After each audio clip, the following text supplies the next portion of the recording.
Hello সবাইকে, আমি রাজীব। তোমরা দেখছো রাজীব টিচিং একাডেমি। যাই হোক, মোটামুটি আগের দিন আমি লেটার নিয়ে পড়িয়েছিলাম, আজকে আমি ওয়ার্ড পড়াবো। তো ওয়ার্ডের যদি বঙ্গানুবাদ করি আমি, তাহলে ওয়ার্ডের বাংলা হয়ে যাবে শব্দ। আশা করি সবাই তোমরা কম বেশি জানো, এটা একদম বেসিক থেকে শুরু করছি আমরা। আগের দিন লেটার হয়েছে, আজকে ওয়ার্ড হচ্ছে। তো ওয়ার্ড কাকে বলে যদি বলতে হয়, তাহলে আমি এবার এমন করে বলতে পারি যে কিছু লেটার পাশাপাশি বসে যখন কোনো অর্থ বোঝায় তাকে ওয়ার্ড বলে। তাহলে কি বললাম? কিছু লেটার পাশাপাশি বসে যখন কোনো অর্থ বোঝাবে তাকে আমরা ওয়ার্ড বলবো। যখন কোনো অর্থ বোঝাবে, অর্থ যদি না বোঝায় তাহলে সেটা লেটার আমি বলবো না। এবার এখানেই বলেছি কিছু লেটার পাশে বসে। যেমন ধরো আমি লিখলাম এ, তারপর লিখলাম এন, তারপর লিখলাম টি। হয়ে গেল কি অ্যান্ট। অ্যান্ট মানে কোনো অর্থ বোঝাচ্ছে কি? হ্যাঁ, বোঝাচ্ছে। অ্যান্ট মানে হচ্ছে পিঁপড়ে। তাহলে এটা আমার একটা কিন্তু ওয়ার্ড হয়ে যাবে। কিন্তু আমি যদি বলি যে NTA, এটা কি কোনো অর্থ বোঝাচ্ছে? না, তাহলে এটা আমার ওয়ার্ড হবে না। তো এভাবেই কিন্তু যেটা আমার অর্থ বোঝাবে সেটাই কিন্তু আমার ওয়ার্ড হবে, যেটা অর্থ বোঝাবে না সেটা কিন্তু ওয়ার্ড আমার হবে না। এবার শুধু কি একের বেশি লেটার বসেই ওয়ার্ড হয়? না, একদমই না। আমরা যদি আই লিখি, আই তো একটা অর্থ বোঝাচ্ছে, আই মানে আমি, তো এটাও কিন্তু একটা ওয়ার্ড হবে। আমরা যদি এ লিখি বা আমরা যদি অ্যান লিখি, এ অ্যান মানে কি? একটি, তাই তো? তো একটি, এই যে এ মানে একটি, এ কি একটা ওয়ার্ড? হ্যাঁ, এ একটা ওয়ার্ড। তো বোঝা যাচ্ছে যে কোনো লেটার যখন একটা অর্থ বোঝাবে তখনই কিন্তু সেটা ওয়ার্ড হয়ে যাবে। এমন না যে একটা লেটার কখনো ওয়ার্ড হবে না, একটা লেটারও ওয়ার্ড হবে, আবার অনেকগুলো লেটারও ওয়ার্ড হবে। বাট যখন কোনো অর্থ বোঝাবে না সেটা কিন্তু লেটার হবে, সেটা কিন্তু ওয়ার্ড হবে না। তো আশা করি মোটামুটি ওয়ার্ড বোঝা গেছে। এবার আমরা চলে আসবো কিন্তু সেন্টেন্সে। আমি ভেবেছিলাম দুটো আলাদা ভিডিও করব, কিন্তু আমি ভাবছি যেহেতু আমি জাস্ট ওভারভিউ একটা দিচ্ছি, তোমাদের আইডিয়া জাস্ট একটা দিচ্ছি, দুটো ভিডিও করে বেশি বড় করে লাভ নেই, কি বলো? ছোট করে সেন্টেন্সটা একটু বুঝিয়ে দিই। সেন্টেন্সের বাংলা হচ্ছে বাক্য। এবার সেন্টেন্স কাকে বলে, সংজ্ঞাটাকে যদি লিখতে হয় তাহলে এভাবে লিখবো যে কিছু ওয়ার্ড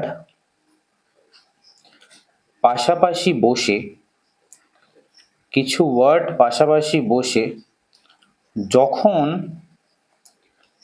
একটি সম্পূর্ণ অর্থ বোঝায়। কি বোঝায়? সম্পূর্ণ অর্থ, কথাটা মাথায় রাখবে, সম্পূর্ণ অর্থ বোঝায়, তখন তাকে সেন্টেন্স বলে। তাহলে কি বললাম? কিছু ওয়ার্ড পাশাপাশি বসবে, তারপরে সে একটা কি করবে? সম্পূর্ণ অর্থ মানে পুরোপুরি একটা মানে বোঝাবে, তখন তাকে আমরা সেন্টেন্স বলবো। এবার উদাহরণ দেখলে আশা করি ভালো করে বুঝতে পারবে তোমরা। একটা সেন্টেন্স আমরা দেখে নিই। যদি এভাবে করি যে আই অ্যাম এ টিচার, এই ধরনের দেখো, আই, আই মানে আমি, অ্যাম, অ্যাম মানে হই, এ মানে একটি, টিচার মানে হচ্ছে শিক্ষক। তাহলে আমি হই একজন টিচার মানে শিক্ষক। তো আমি একজন শিক্ষক, এটাকে একটা মানে বোঝাচ্ছে তো যে আমি একজন শিক্ষক, একটা সম্পূর্ণ অর্থ বোঝাচ্ছে। সম্পূর্ণ অর্থ বোঝাচ্ছে বলে কিন্তু এটা একটা সেন্টেন্স। কিন্তু আমি যদি এভাবে বলতাম যে am a I teacher, am a I teacher, এটার কি কোনো মানে দাঁড়াচ্ছে? দেখো, অ্যাম এর মানে আছে অ্যাম মানে হই, এ এর মানে আছে এ মানে একটি, আই এরও মানে আছে আই মানে আমি, টিচারেরও মানে আছে, মানে এগুলো এক একটা কিন্তু এক একটা ওয়ার্ড, মানে চারটে ওয়ার্ড আছে, কিন্তু এরা পাশাপাশি বসেওছে, বাট এরা কোনো সম্পূর্ণ অর্থ বোঝাচ্ছে না, এজন্য কিন্তু এটা সেন্টেন্স হবে না। তাহলে বোঝা গেল কি? সম্পূর্ণ অর্থ কিন্তু বোঝাতে হবে। সম্পূর্ণ সম্পূর্ণ অর্থ কিন্তু বোঝাতে হবে, মানে যে লেটার লেটার মানে ওয়ার্ডগুলো পাশাপাশি বসবে তারা কিন্তু মিলেমিশে একটা সম্পূর্ণ মানে বোঝাতে হবে, তবেই সেটা কিন্তু একটা সেন্টেন্স হবে, না হলে কিন্তু সেন্টেন্স সেটা হবে না। এবার সেন্টেন্সের কিছু বৈশিষ্ট্য থাকে। সেন্টেন্সের প্রথম লেটার কিন্তু সবসময় বড় হাতের হবে। যেমন ধরো যদি বলি দিস ইজ মাই বুক মানে এটা আমার বই, একটা অর্থ বোঝাচ্ছে তো, তাহলে এটা একটা সেন্টেন্স। বৈশিষ্ট্য কি, এর প্রথম লেটার সবসময় বড় হাতের হবে, বোঝা গেল। এর শেষে কোনো একটা চিহ্ন থাকবে, এগুলো বলে পাংচুয়েশন মার্ক। ফুল স্টপ থাকতে পারে, কোশ্চেন মার্ক থাকতে পারে, এক্সক্লেমেশন মার্ক থাকতে পারে। তো এই তিনটের মধ্যে যে কোনো একটা কিন্তু এখানে থাকবে।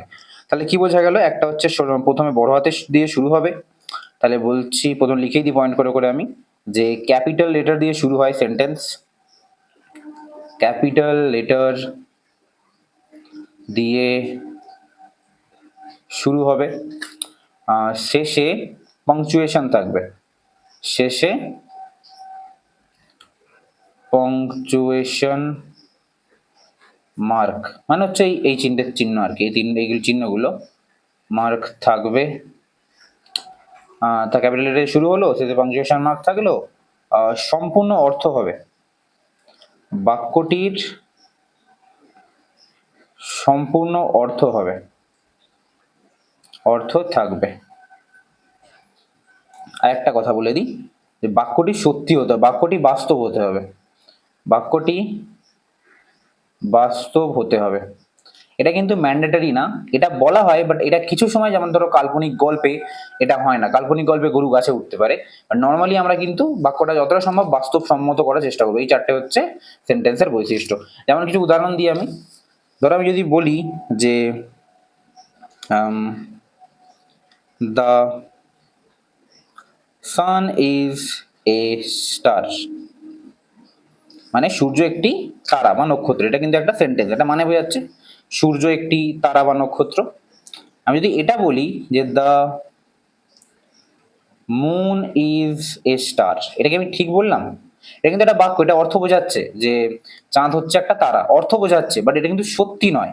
তো সত্যি নয় বলে কিন্তু এটাকে আমরা সেন্টেন্স কনসিডার করব না, বোঝা গেল?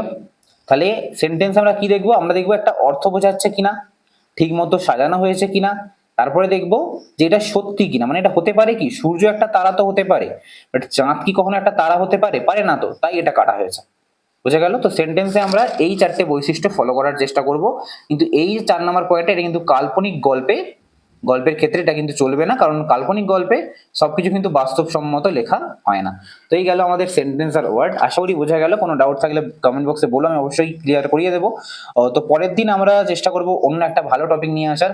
ততক্ষণ জন্য আমাদের চ্যানেলটাকে সাবস্ক্রাইব করে নিও, কারণ এমন ভিডিও রেগুলারলি আসতে থাকবে। আর অবশ্যই কমেন্ট করো যে তোমরা কোত্থেকে ভিডিও দেখছো, তোমরা কোন ক্লাসে পড়ো, আর নেক্সট টপিক তোমরা কোন ভিডিওর উপর চাইছো।